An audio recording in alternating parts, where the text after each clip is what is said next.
Olá, aqui é a Grazi Bonizzi e nesse vídeo a gente vai falar que aplicações podem ter o DevOps. A gente vai revisar conceitos de versionamento, integração, entrega e sustentação de aplicações para poder responder essa pergunta e entender como implantar as práticas DevOps em diversos cenários.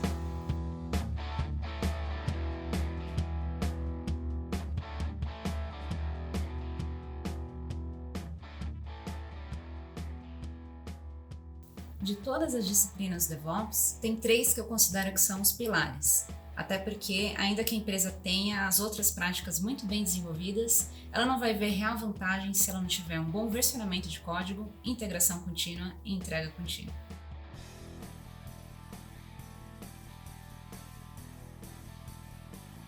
Versionamento de código é mais do que manter o código num repositório centralizado e manter histórico de versões. É permitir que o time colabore com atividades e até mesmo que mais de um time colabore com a mesma base de código sem que um afete o trabalho do outro. Para que isso aconteça, a base de código precisa ser íntegra o suficiente para que, quando o colaborador for obter a última versão, ele consiga começar a trabalhar sem falha de compilação ou execução. Uma das formas de conseguir isso é configurar scripts de setup de ambiente de desenvolvimento. Isso porque a maioria das aplicações tem alguns pré-requisitos de software que ela precisa para rodar. Por exemplo, um SDK do .NET, uma versão de driver do Oracle, enfim. A gente pode criar scripts que verificam o estado da estação de trabalho, fazem o download do que falta, instalam e deixam o ambiente pronto para o desenvolvedor começar a trabalhar, sem que ele precise ficar consultando um desenvolvedor mais experiente para ajudar ele a configurar o ambiente. Isso pode ser feito com linguagens de scripts como Ansible ou Python, ou também com bibliotecas já preparadas para isso, como o Psake em PowerShell ou Cake em C#.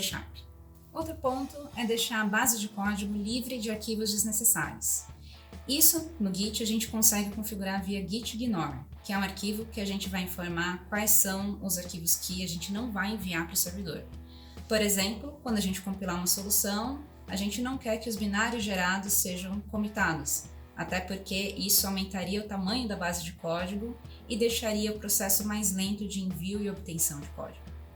Também preferências de desenvolvedor, por exemplo, que cores que a gente prefere utilizar na nossa IDE, ou então as variáveis de inicialização de aplicação que a gente prefere, ou a porta que a aplicação vai ser executada.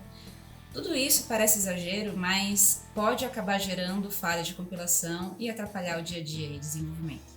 Outro ponto muito importante é como a aplicação vai buscar as dependências. Em cenários de aplicações legadas, é muito comum que a aplicação busque na própria máquina do desenvolvedor. Só que acontece, se um desenvolvedor tiver uma biblioteca num diretório e o outro tiver em outro diretório, quando esse segundo desenvolvedor for buscar o código-fonte, ele vai ter falha de compilação.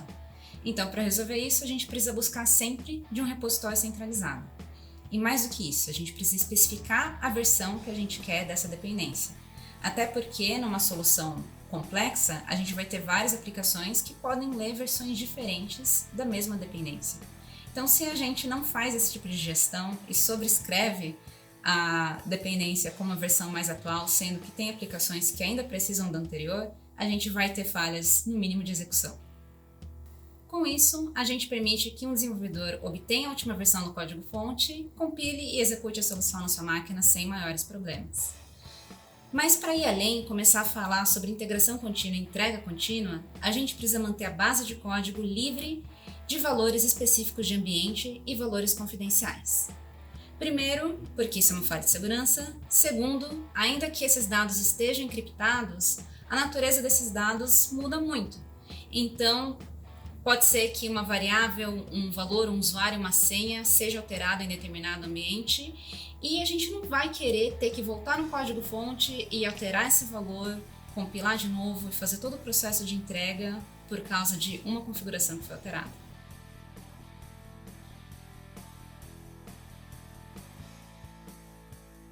Agora, o que a gente pode fazer para garantir que essas práticas estão sendo seguidas?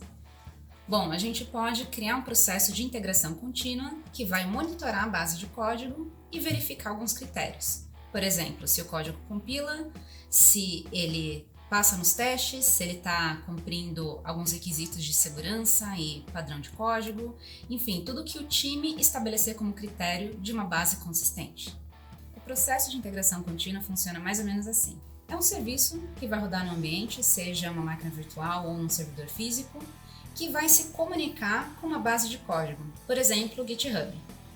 Esse serviço vai ser executado de maneira agendada, por exemplo, uma vez ao dia, à noite, ou então toda vez que houver uma alteração na base de código.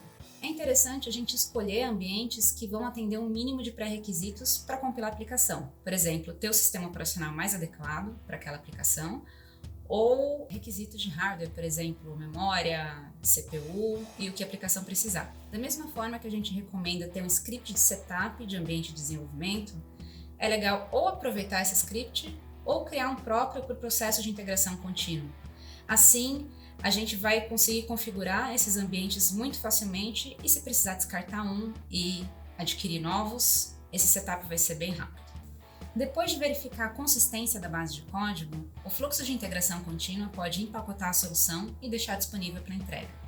Isso significa que ele vai obter a saída da compilação, que normalmente é um conjunto de arquivos binários estáticos, vai empacotar, colocar um carimbo, que seria um checksum, alguma coisa que possa mostrar caso o pacote seja adulterado, vai deixar esse pacote disponível em um repositório em que futuramente vai poder ser entregue nos ambientes.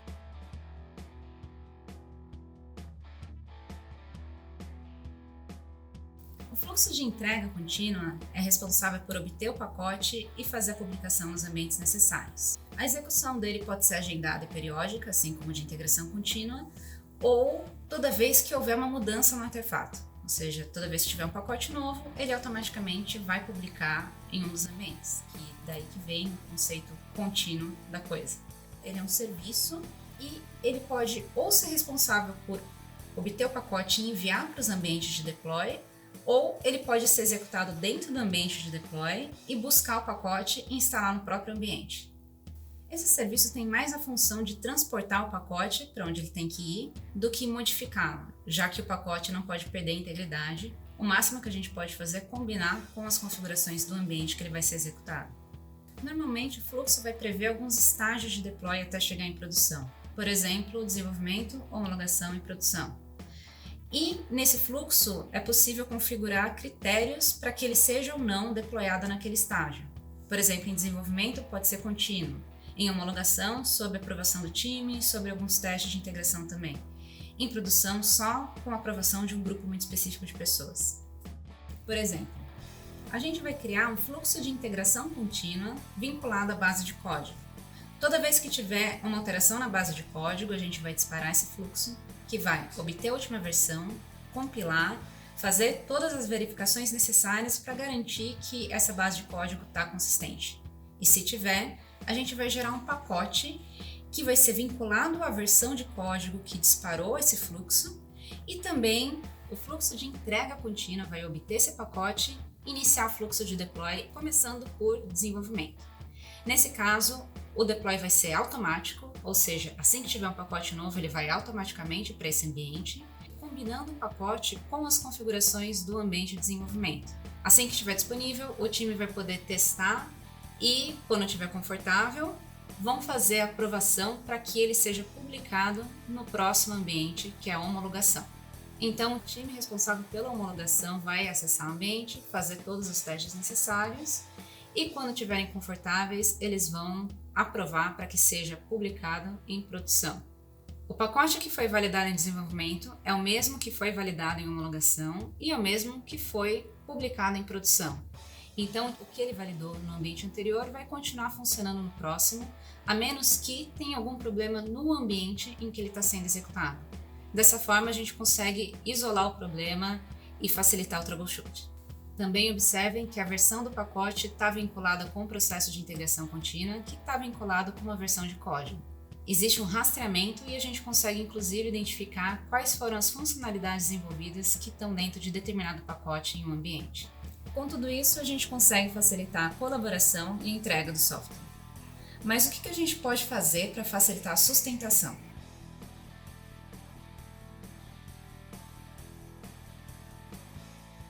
A gente já mencionou a importância da portabilidade na base de código e no empacotamento da solução, mas a aplicação em si também precisa ser portável. Afinal, o objetivo do software é que ele cresça, que ele atenda um maior número de usuários e, portanto, um maior número de requisições.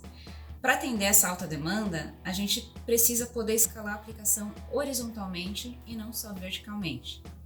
Ou seja, ao invés do que só aumentar o capacity da aplicação que já está rodando, por exemplo, colocar mais memória, mais CPU, a gente pode colocar mais instâncias e balancear a carga.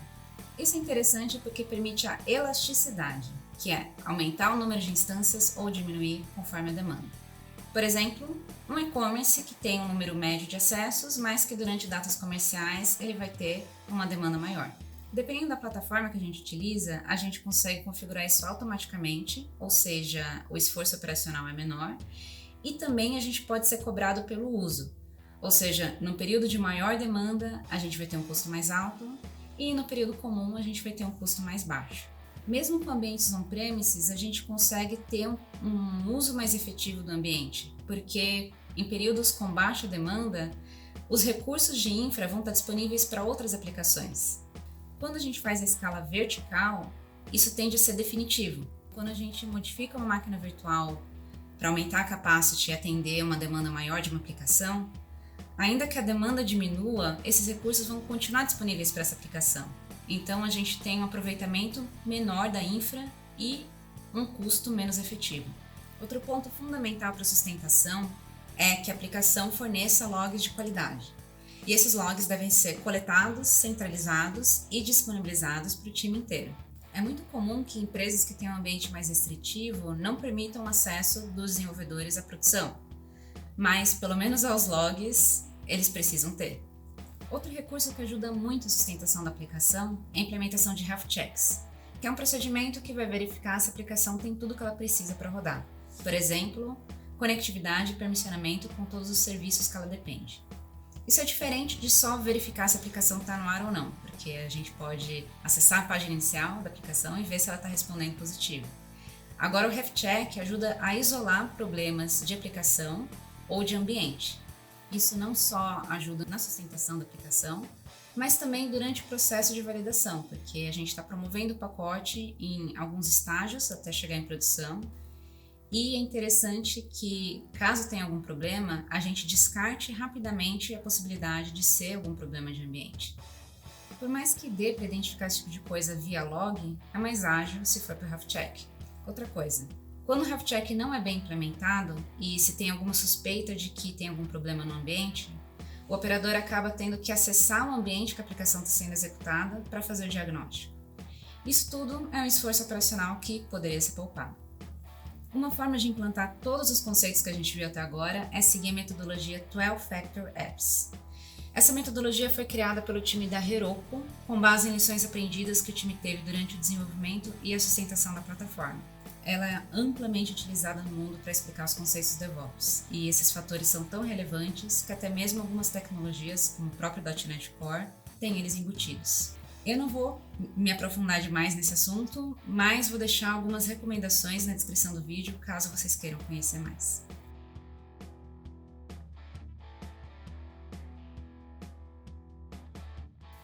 Quando se trata de uma aplicação nova, o ideal é que ela já contemple esses fatores desde as primeiras versões, porque senão isso se transforma num débito técnico que vai ficar esquecido no backlog, porque o Product Owner dificilmente vai priorizar essa atividade comparando com outras que podem trazer valor direto para o usuário. Hoje em dia se fala muito sobre desenvolvimento emergente, agilidade, entregar valor rápido para o usuário, só que às vezes isso serve como desculpa para deixar algumas atividades para depois. O que eu quero deixar claro é que esse tipo de falha de design acaba sendo compensado com infraestrutura ou esforço operacional. Por exemplo, se a aplicação não fornece logs de qualidade ou health check, quando tiver algum problema, o operador vai precisar acessar o ambiente, coletar informações e daí sim poder fazer o diagnóstico. Ou então, quando a aplicação não é portável e a gente precisa escalar.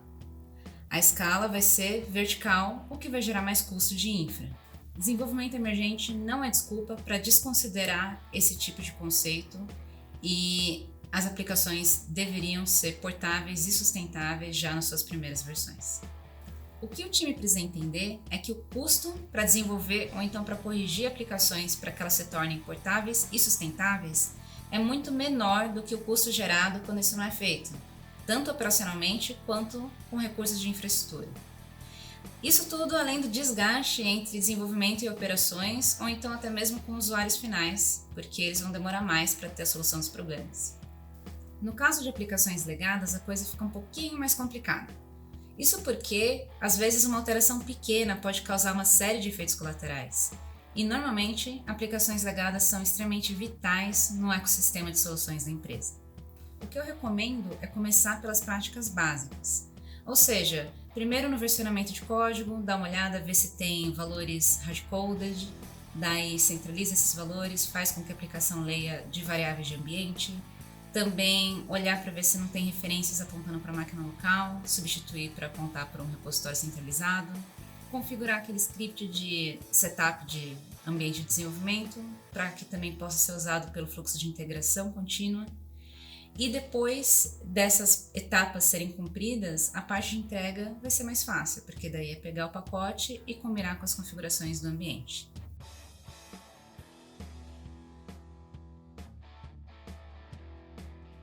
Agora que a gente revisou conceitos de versionamento, integração, entrega e sustentação, a gente pode finalmente responder a pergunta do título, que é quais aplicações podem ter o DevOps? A resposta é parecida com a do vídeo anterior, que a gente fala que toda empresa pode ter algumas das disciplinas do DevOps e tirar proveito disso. Da mesma forma, toda aplicação pode ter no mínimo versionamento de código e a grande maioria pode ter integração contínua, entrega contínua e algumas das boas práticas de sustentação. Isso pode ser feito com diversas tecnologias: Java, .NET Framework, SAP, Dynamics, SharePoint. Dependendo do tipo de plataforma em que ocorre o envio, a parte de entrega contínua pode ser um pouquinho diferente, mas tendo em mente todos esses princípios que a gente falou, a gente consegue desenhar fluxos que sejam eficientes e menos sujeitos à falha humana. E com isso, a gente encerra por aqui. Se vocês tiverem gostado do conteúdo, curtam, compartilhem, deixem suas dúvidas nos comentários e até a próxima!